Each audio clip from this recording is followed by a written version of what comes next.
after you get all of that, you're gonna start getting goofy stuff. Alrighty, okay, so this is the flip, or the flush side that you flip up. Okay, and then same thing, we're gonna trim it to reduce the bulk. Let me just check again, okay, no tucks in there, okay, before I mess it up. Alrighty, and then that turns out.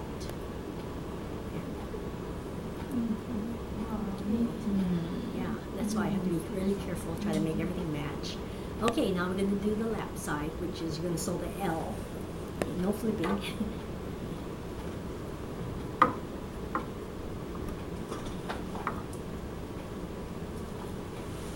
You notice when I sew, you see how much I can turn back. Yeah, yours is right on the edge. See, when you take a little less and then you take a little bit more or something like that, then it doesn't work out. And I don't realize until a student does it. Oh, you know, it's not quite it. But you really should be folding back, but about that much. Alrighty, so we fold it in half. I'm going to sew the L. And also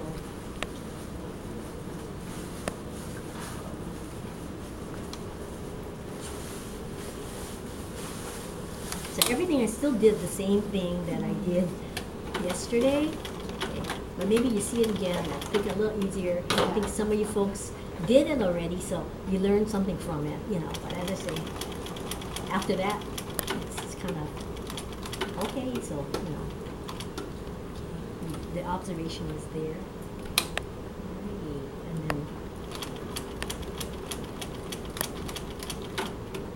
then you can see that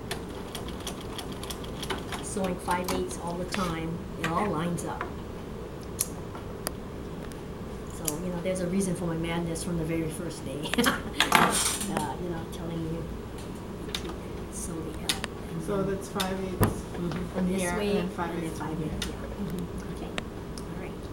And How do you know when to stop for this part? Is this 5/8? yeah, The you bottom can, part? why, you can get your tape measure and put a mark there. I mean from here. You know how you went down and then you went here. How do you know to stop there?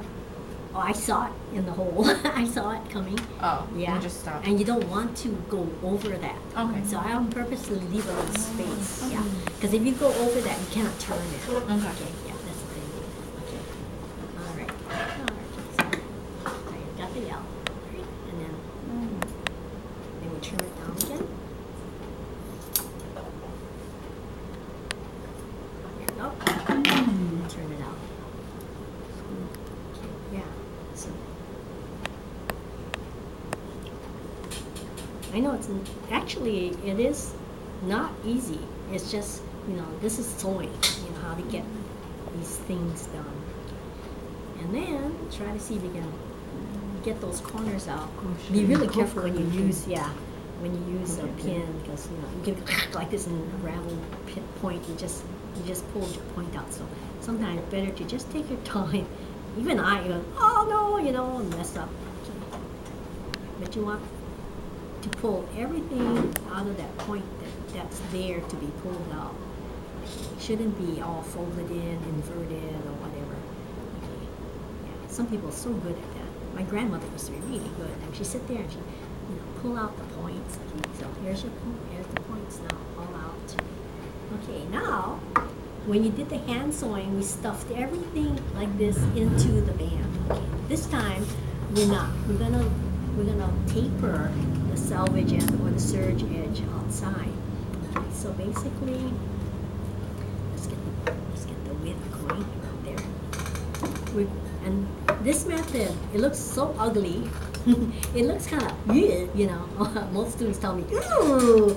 Okay, but what it is, it reduces the bulk because you put the front of the seam allowances of the band and the skirt into the band.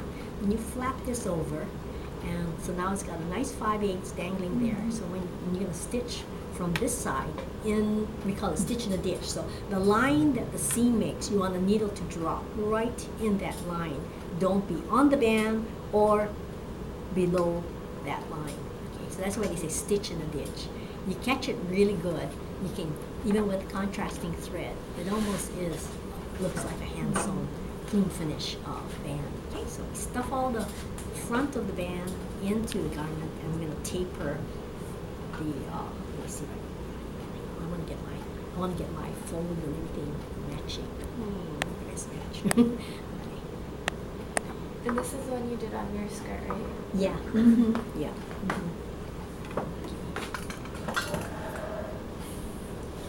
Also, to try not to get the back of the band, like when you're sewing it, if this thing sticks out like that, that's not good, okay? The back of the band. So line it up really good, make sure it's pulled back so you have this really, really clean edge. Okay? And then I normally like to put a pin, actually you can put the pin on the band just to hold it in place so that you can stitch in the front. Okay, so that's the difference for this one, is to tweak it. Well, you do everything you did for the hand sew method, and when you get to this part, taper the back and stitch in the ditch. Okay. I don't know, I think I put my pins the wrong way. Okay, I think this feels more comfortable to sew. Okay, so manipulate everything so that the front looks always better. I'm gonna turn my pins around. Some days I feel dyslexic. I'm like, oops, look at that. I just lost my head. I lost it. Yeah, I'm so strong. Your head. I'm so strong. I just pulled the head off. Okay. All right. Okay. Need the pin. Yeah, okay. So here's the taper. You can see a taper.